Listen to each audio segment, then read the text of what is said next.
Paul Rosoli.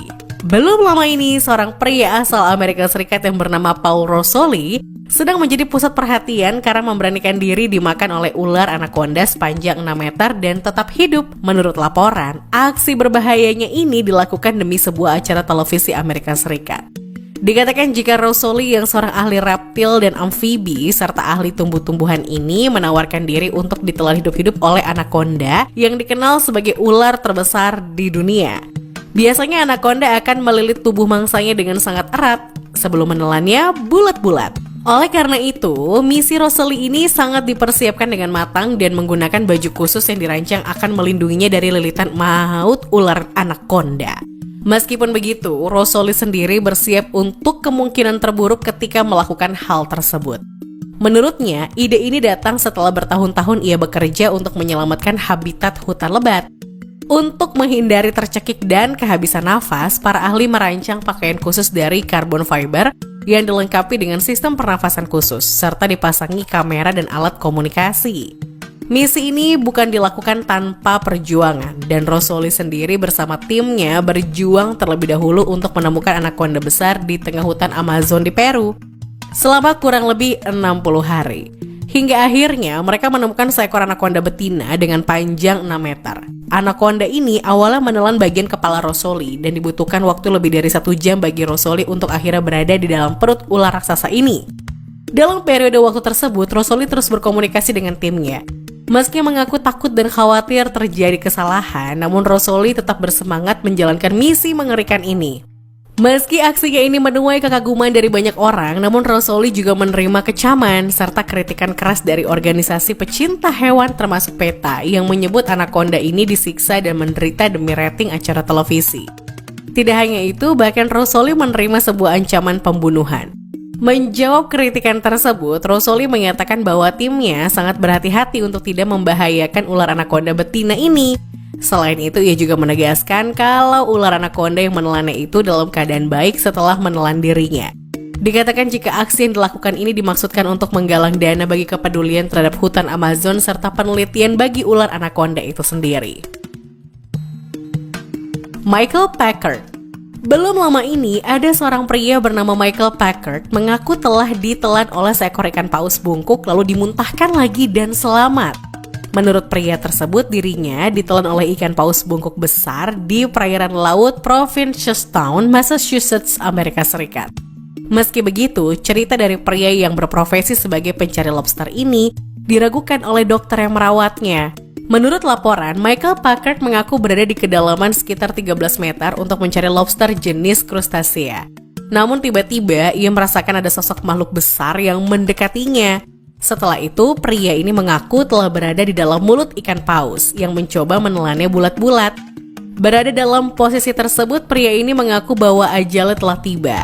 Menurutnya, ia berada dalam mulut ikan raksasa sekitar 30-40 detik dan hanya memikirkan istri dan anak-anaknya. Namun tidak lama kemudian, ikan paus itu naik ke permukaan laut dan menggelengkan kepala, lalu memuntahkan Michael Packard keluar dari mulutnya. Setelah kembali, pria malang ini mengaku ditarik oleh rekannya dan dilarikan ke rumah sakit. Meski begitu, seorang dokter yang tidak merawat Packard meragukan keterangannya. Dokter ini mengatakan dengan kondisi yang dialami Packard seharusnya ia mengalami cedera yang lebih serius. Contohnya adalah kehilangan pendengaran karena perubahan tekanan air. Namun pria pencari lobster ini dilaporkan hanya mengalami luka di jaringan lunak dan tidak mengalami patah tulang atau cedera serius lain. Sementara itu, seorang ahli ikan paus bungkuk mengatakan jika kejadian ini sangat langka karena mamalia laut ini bukanlah hewan yang agresif, terutama terhadap manusia. Direktur studi paus bungkuk di Pusat Studi Pesisir mengatakan ketika paus bungkuk makan, maka mulut mereka seperti parasut yang secara otomatis akan menghalangi penglihatan mereka sendiri.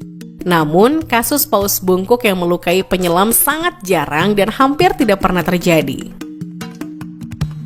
Rainer Schiff. Beberapa waktu lalu, seorang pria bernama Rainer Schiff berhasil ditelan bulat-bulat oleh seekor paus ketika dia sedang melakukan pekerjaannya di tengah laut.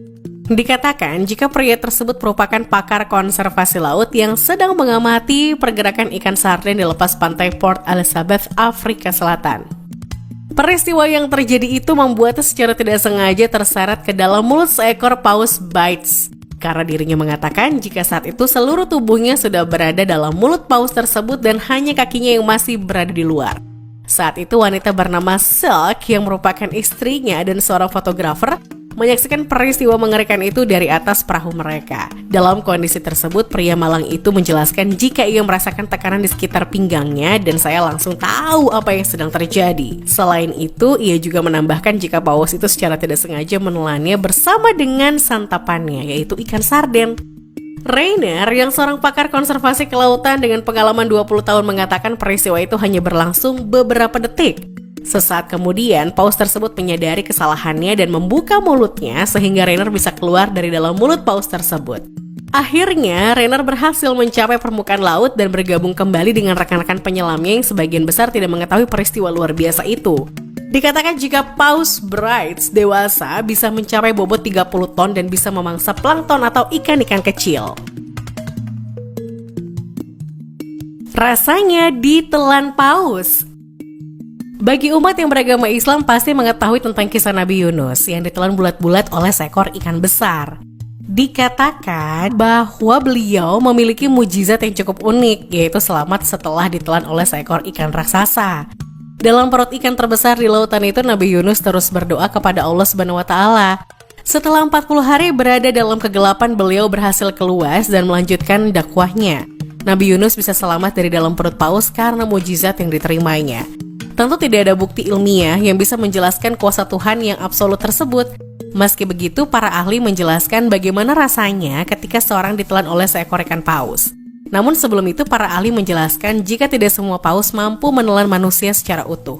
Pasalnya, ada sebagian spesies paus yang memiliki mulut sempit seperti orca dan paus bergigi atau Odontocetes.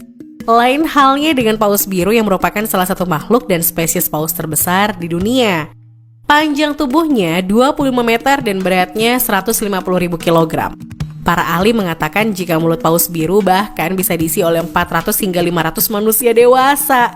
Meski begitu, jenis paus ini memiliki kerongkongan yang sempit karena spesies tersebut hanya memangsa plankton dan hewan-hewan kecil. Spesies yang paling mungkin untuk menelan manusia adalah paus sperma yang memiliki panjang tubuh 12 meter dan bobot mencapai 57.000 kg. Paus sperma sendiri biasa memangsa hewan besar seperti anjing laut sehingga manusia bisa masuk ke dalam perutnya. Dalam hal ditelan bulat-bulat oleh ikan paus, para ahli menjelaskan jika secara teknis kemungkinan untuk dilahap oleh paus memang cukup kecil. Namun ketika seorang berhasil ditelan bulat-bulat oleh paus, maka hal pertama yang akan disadari adalah mulut paus sperma yang penuh akan gigi tajam. Dikatakan jika setiap giginya memiliki panjang 20 cm dan bekerja seperti pisau. Selanjutnya tubuh orang tersebut akan masuk ke dalam esofagus atau kerongkongan si makhluk laut tersebut. Menurut para ahli, lorong atau kerongkongan paus ini cukup sempit untuk ukuran manusia dewasa. Maka dari itu, jika seseorang masuk secara tegak lurus, tangan dan kaki akan sulit untuk bergerak merangkak keluar. Selain itu, tubuh pun terasa terhimpit, berlendir, dan terdorong semakin masuk ke dalam saluran cerna sang ikan paus. Namun lebih menariknya lagi adalah paus biasanya menelan mangsanya dengan cara yang unik, yaitu kepalanya akan masuk terlebih dahulu. Hal ini membantu mamalia tersebut tidak menelan dan tulang belakang memangsanya akan membentuk garis tegak lurus ke dalam saluran pencernaan. Jika orang tersebut beruntung dan bisa melewati kerongkongan dengan selamat, tahap selanjutnya adalah berhadapan dengan 4 lambung milik paus. Di tahap ini seharusnya sudah tidak ada lagi harapan untuk selamat dari perut paus. Dalam kondisi ini, semua nutrisi yang terkandung dalam tubuh orang ini akan menjadi milik sang paus. Meski begitu, seekor ikan paus tidak bisa mencerna semua bagian tubuh mangsanya. Bagian lain seperti tulang, rambut, dan kuku yang tersisa akan dikeluarkan dalam bentuk kotoran. Selama ini banyak orang yang membayangkan bahwa manusia yang masuk ke perut paus bisa selamat ketika dikeluarkan sebagai muntahan. Namun ada beberapa hal yang membuat anggapan tersebut salah besar. Pertama, paus memang memiliki kemampuan untuk memuntahkan isi perutnya. Namun ini dilakukan untuk mengeluarkan zat-zat toksin dan hal-hal yang tak bisa dicernanya, seperti paruh burung, rambut, bulu, dan muntahan tersebut dinamakan ambergris. Kedua, ambergris sendiri sebenarnya tidak keluar melalui mulut, melalui dari anus sang paus. Namun yang membedakannya dengan kotoran adalah muntahan ini diselimuti oleh zat lilin. Berikutnya, paus tidak pernah memuntahkan mangsanya yang masuk ke dalam perutnya. Terlebih lagi secara utuh dan masih bernyawa kecuali jika tubuh mangsanya